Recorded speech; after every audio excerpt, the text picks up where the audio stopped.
Phil Borders. I'm a psychiatrist at Hendricks Therapy, and this is the second of our series on parenting. In the last video, we discussed how our kids are distressed to the point of persistent sadness, hopelessness, and even suicidality, and how the numbers are staggering. We also discussed how our culture, the American culture, is kind of to blame for pretty much most of this, if not all of this. It's a culture now where the leading cause of death of 13 and 14-year-olds is suicide. And again, like we discussed last time, this was unheard of years ago. It wasn't even on our radar. We now have a culture where our parents and our kids are expected to be perfect. And how our culture over the last 60 years has been transforming from a we culture to a me culture, and we are reaping the decimating results of that. Now, admittedly, I'm not a parenting expert. I'm not even a child psychiatrist.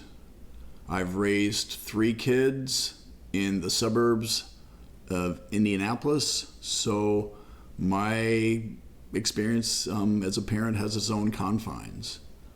But this is what I do for a living, and I do know that one way to screw up your kids is if you try too little and you don't care.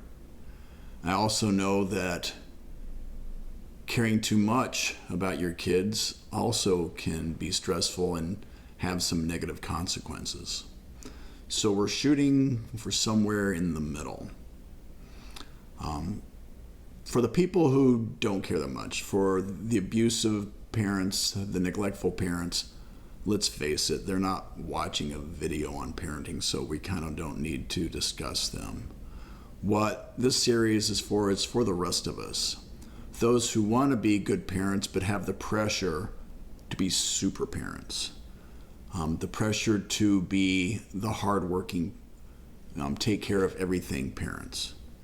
But the horrible irony is, the harder we try to be good parents, we don't get a whole lot of bang for our buck.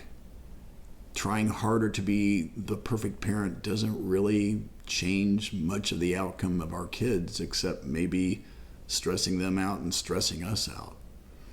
As our friend Voltaire said, the great is the enemy of the good. And I think that also applies to parenting. Now, for most of us, we want our kids to be safe, happy, and successful. And the next video will look at how well we're doing in that regard. Thanks for listening, and see you in the next video.